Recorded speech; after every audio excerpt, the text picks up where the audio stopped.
Brief recap कर लेते हैं कि लास्ट क्लास में हम लोगों ने क्या क्या कंप्लीट कर लिया था and after that we will continue with our discussion, right? So बच्चों, in our last class we were talking about the major crops that are grown all over the world. और इसमें हम लोगों ने कौन कौन से क्रॉप्स के बारे में डिस्कस कर लिया है? We talked about rice, then we talked about wheat, then maize, millets and cotton, right? तो इन सारे मेजर क्रॉप्स के बारे में हम लोगों ने बेसिक पॉइंट क्या पढ़ा था बच्चों कि what are the basic requirements for growing of these crops and apart from that कौन कौन से रीजन्स में ये सारे क्रॉप्स ग्रो किए जाते हैं। ओके, तो अगर हम राइस की बात करें बच्चों तो it can be grown in alluvial clay soil, right? और इसके लिए हाई टेम्परेचर की जरूरत है। Apart from that there should be adequate rainfall in that region, right? अगर हम wheat की बात करते हैं तो wheat के लिए different requirements है। Likewise maize, millets, इन सब के लिए अपने different requirements है, जिसके बारे में हम लोगों ने डिटेल में डिस्कस किया था अपने लास्ट क्लास में। तो मैं आपको ये बोलूंगी कि आप सबसे पहले वर्ल्ड मैप में कौन कौन से रीजन में कौन कौन से मेजर क्रॉप्स प्रोड्यूस होते हैं, ग्रो किए जाते हैं, इन सारी चीजों को आप देखो और देखो कहाँ पे राइस, व्हीट, मेज ऐसे जो डिफरेंट क्रॉप्स है बच्चों कौन कौन से एरिया में ग्रो किए जाते हैं, right? So that you can always understand की which country is the major producer of which crop. Okay, so ये सारे क्रॉप्स के बारे में आप पढ़ रहे हो तो इसलिए पढ़ रहे हो ताकि आप वर्ल्ड मैप में ये सारे कॉन्सेप्ट्स को समझ सको कि कौन सा सॉइल बेटर है एंड ऑल्सो कौन कौन से रीजन में क्रॉप्स ग्रो किए जाते हैं। अब इसी टॉपिक को हम लोग आज के सेशन में कंटिन्यू करने वाले हैं। In today's class we are going to talk about some other major crops. Okay, now let's start with this discussion here. तो इसमें हम लोग सबसे पहले डिस्कस करने वाले हैं अबाउट जूट। ओके, तो यहाँ पे हम लोग कुछ इंपॉर्टेंट पॉइंट्स पढ़ते हैं related to jute crop here. So jute was also known as the golden fibre. तो आप देख सकते हो बच्चों जूट को क्या कहा जाता है, इसको गोल्डन फाइबर भी कहा जाता है। तो एक इंपॉर्टेंट पॉइंट है जो आपको याद रखना होगा। Also it grows well on alluvial soil and requires high temperature, heavy rainfall and humid climate. So basically आप देख सकते हो कि बेसिक रिक्वायरमेंट्स क्या है जूट को ग्रो करने के लिए। So it can be grown on alluvial soil, जो हम लोगों ने देखा था in rice also that can be grown on alluvial clay soil. क्यों? Because that has water holding capacity, right? उसके बाद हम लोगों ने देखा था that it also requires high temperature, कि high temperature होना चाहिए। Apart from that heavy rainfall भी होना चाहिए और ह्यूमिडिटी होनी चाहिए, राइट? तो मॉइस्चर कंटेंट एयर में होना चाहिए so that jute can be grown easily in that particular environment.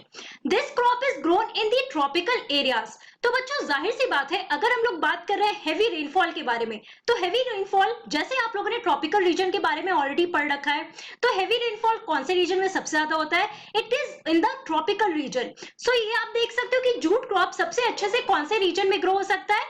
It can be grown in tropical areas and India and Bangladesh are the leading producers of jute. अगर हम लोग अपने country की बात करते हैं also are neighbouring country that is Bangladesh, again आप इसको मैप में भी लोकेट करो, राइट? और इंडिया और बांग्लादेश में आप देख सकते हो they are the leading producers of jute crop here as you can see in the picture also.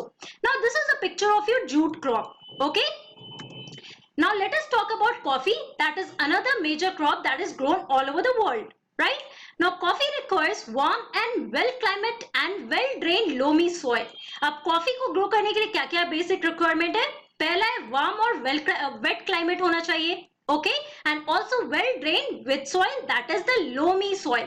तो यहाँ पे बहुत ही इंपॉर्टेंट है बच्चों ये समझना कि कौन से क्रॉप के लिए कौन सा सॉइल परफेक्ट है ग्रो करने के लिए। Okay, now hill slopes are more suitable for the growth of this crop, right? तो कभी भी अगर आप हिल स्टेशंस जाओगे या हिली रीजन्स में जाओगे बच्चों तो वहां आप देखोगे कॉफी बहुत ही लार्ज क्वांटिटी में प्रोड्यूस किया जाता है। जैसे आप इस पिक्चर में देख सकते हो this is a hilly region और यहाँ पे आप देखो the coffee the crop is grown here, that is coffee crop, okay?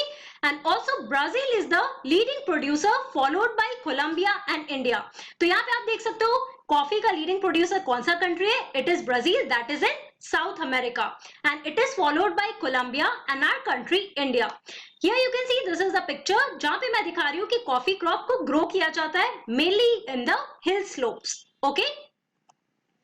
Now let's talk about tea, that is another major crop grown all over the world.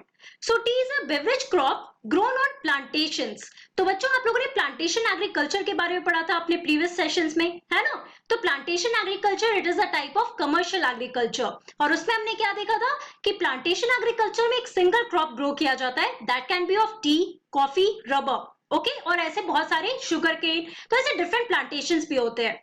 तो T is a beverage crop that is grown on the plantations, जैसे आप इस picture में देख सकते हो, right? So this requires cool climate and well distributed high rainfall throughout the year for the growth of its tender leaves.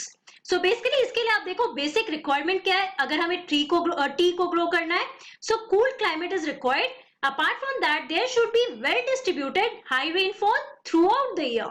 Okay, तो well distributed high rainfall भी चाहिए for the growing of tea leaves and also जैसे आप इस picture में भी देख सकते हो कि हिली स्लोप्स में भी टी को ग्रो किया जाता है, right? Now it needs well drain loamy soils and gentle slopes. तो बेसिकली आप देखो कि loamy soils that is well drain loamy soils में आप देख सकते हो कि टी को ग्रो किया जाता है and also gentle slopes. Okay, hilly regions में जहां भी आप देखोगे कि जेंटल स्लोप्स है बच्चों वहां पे टी ग्रो किया जाता है. Okay, you can clearly see in this picture also कितना बड़ा ये टी प्लांटेशन है यहाँ पे, right? Labor in large number is required to pick the leaves. तो बेसिकली बच्चों प्लांटेशन में हम लोगों ने एक इंपॉर्टेंट पॉइंट देखा था कि large amount of labour is required. Why? तो यहाँ पे आप देखो अगर इतना बड़ा प्लांटेशन है तो यहाँ पे आप देख सकते हो कि अगर लीव्स को पिक करना होगा तो उसके लिए ऑब्वियसली ह्यूमन लेबर रिक्वायर्ड होगा. Therefore, we can say that labor in large number is required to pick the leaves in the tea plantation here. Also, Kenya, India, China, Sri Lanka produce the best quality T in the world. अगर हम all over world की बात करें बच्चों तो कौन कौन से रीजन में टी को ग्रो किया जाता है? So the first here is Kenya, then India, then China and then Sri Lanka. Okay, so these are some of the important points that you have to remember here.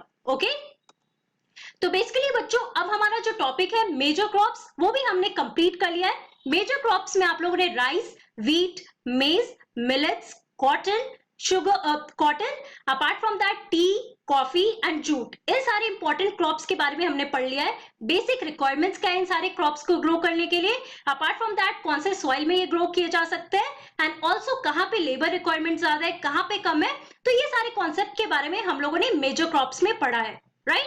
अब हम लोग बात करने वाले हैं about our next subtopic that is agriculture development and also this is our last topic that we are going to discuss. तो basically बच्चों इस टॉपिक में हम लोग दो केस स्टडी देखने वाले हैं. एक केस स्टडी हमारे कंट्री इंडिया का है and the next case study is of USA, right? So basically हम लोग कॉन्ट्रास्ट करने वाले हैं दोनों रीजन के बारे में. हम लोग देखने वाले हैं कि एक फार्म किस तरीके से वहां पे एग्रीकल्चर परफॉर्म किया जाता है, right? So first of all, it is important for us to understand what is this agricultural development. Now let us understand this concept here. So agricultural development refers to efforts made to increase farm production in order to meet the growing demand of increasing population. So basically बच्चों यहाँ पे ये concept कहने का क्या मतलब है? अगर हम लोग agricultural development की बात कर रहे हैं, so it refers to the efforts made to increase the farm production.